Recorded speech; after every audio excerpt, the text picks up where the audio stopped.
نبی پاک صلی اللہ تعالی علیہ وسلم نے ہمیں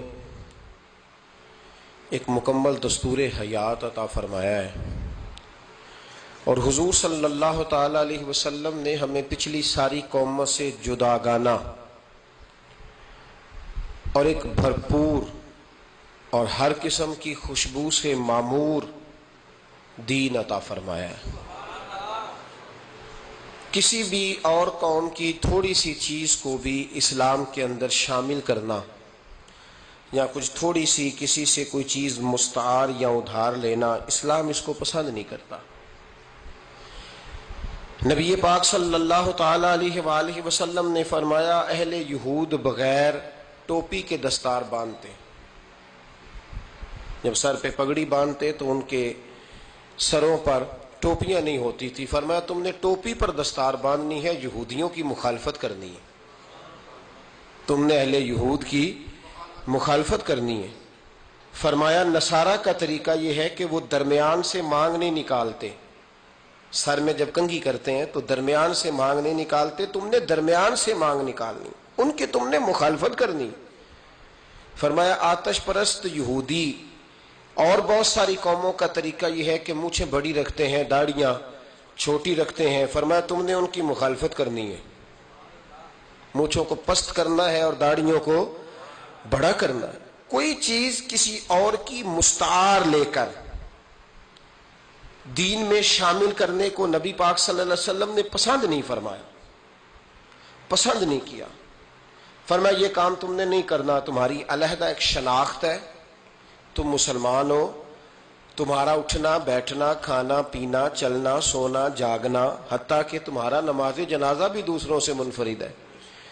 تم لوگوں نے کسی اور قوم کی کسی تھوڑی سی بھی چیز کو اپنے معاملات میں شامل نہیں کرنا۔ اس کو کہتے ہیں دو قومی نظریہ، یہ نظریہ ہے۔ اسی کی بنیاد پر پاکستان بنا تھا کہ ہندو ایک الگ قوم ہے، مسلمان ایک الگ قوم ہے، ان کا اٹھنا بیٹھنا کھانا پینا ہم سے بالکل علیحدہ ہے اور ہمارا ان سے بالکل علیحدہ ہے۔ طرز زندگی، طرز معاشرت، معیشت کہیں ملتی نہیں ہندوؤں سے مسلمانوں۔ لہذا ہمیں ایک ایسا وطن چاہیے، ہمیں ایک ایسا وطن چاہیے جس وطن کے اندر مسلمان اپنے طریقے کے مطابق اٹھیں بھی بیٹھیں بھی چلیں بھی سوئیں بھی۔ نماز پڑھنے کے لیے وطن نہیں بنایا گیا کہ ہم نے اذانیں دینی ہیں، نمازیں پڑھنی ہیں، جماعتیں کرانی ہیں۔ یہ کام ہندوستان میں آج بھی ہوتا ہے، وہاں مسجدوں میں اذان بھی ہوتی ہے، جماعت بھی ہوتی ہے، تلاوت بھی ہوتی ہے، مدارس بھی ہیں، مساجد بھی ہیں، عربی ادب بھی ہے، سارا کچھ ہے۔ وہ پریشان کرتے ہیں، اس سے قطع نظر کرتے ہیں، وہ تکلیف دیتے ہیں، لیکن پابندی نہیں ہے۔ یہ سارے کام وہاں بھی۔ پاکستان نماز کے لیے نہیں بنا، پاکستان تلاوت کے لیے فقط نہیں بنا، پاکستان نبی پاک کے نظام کے لیے بنا ہے کہ کچہری میں حضور کا دین نافذ کیا جائے گا، اسمبلی میں نبی پاک کا دین نافذ کیا جائے گا۔ حضرت عمر فاروق رضی اللہ تعالیٰ عنہ کے طریقوں کے مطابق حکمران اس ملک کو چلائیں گے، اس لیے پاکستان بنایا گیا تھا۔ اب تو کوئی یہ نعرہ نہیں نہ لگاتا، کوئی جماعت بھی یہ نعرہ نہیں لگاتی جتنی سیاسی جماعتیں ہیں۔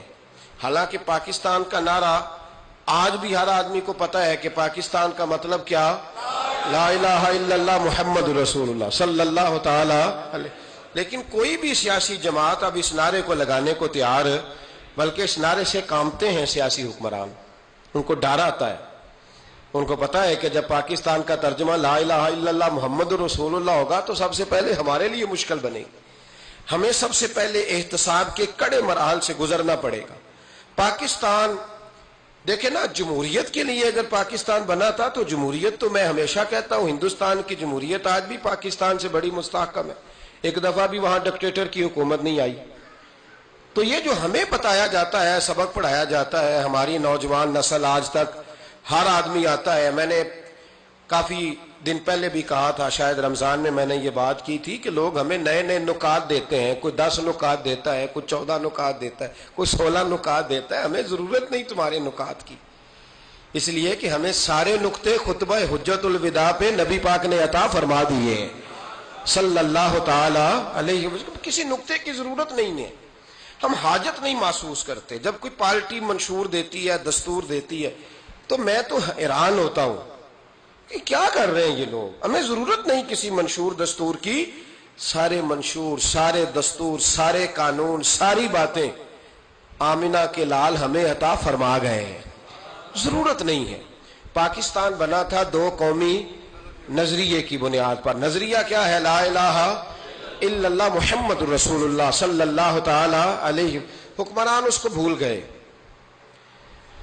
اور انہوں نے قوم کی ذہن سازی اس طرح کی, میڈیا کو ساتھ ملا کے بچوں کا ذہن اس طرح کا بنایا کہ قوم بھی تیار نہیں ہوتی. نظام مصطفیٰ صلی اللہ علیہ وسلم کے لیے قوم تیار, حالانکہ کافر کو آپ کی نماز سے کوئی مسئلہ نہیں. یورپ میں کبھی پابندی لگی ہے کہ مسجد نہ بناؤ؟ کبھی وہاں کسی نے کہا ہے قرآن پاک نہ لے کے آؤ؟ کبھی کسی نے کہا ہے؟ وہاں پابندی نماز پہ نہیں ہے. ان کو ڈر تو نظام مصطفیٰ سے آتا ہے کہ دین نافذ نہیں ہونا چاہیے. تو میرے بھائی, پاکستان ایک نظریاتی وطن ہے. جتنا دوڑ سکتے ہیں میں اور آپ دوڑ لیں, جتنا دوڑ سکتے ہیں. جہاں تک یہ قوم بھاگ سکتی ہے بھاگ لے. یہ اس چہرے کو اپنا لے یا اس چہرے کو اپنا لے یا اس کو آزما کے دیکھ لے. چونکہ اس وطن کی بنیاد کلمہ ہے تو یہاں سکون بھی اسی وقت آئے گا جب حکومت بھی کلمے والے رسول کی آئے گی صلی اللہ تعالی علیہ وسلم, صلی اللہ تعالی. اور اسلام ہر جگہ یہ بتاتا ہے کہ ملک کس کے ہیں؟ اللہ کے. تو نظام کس کا ہونا چاہیے؟ اللہ کا, اللہ کے دین کا.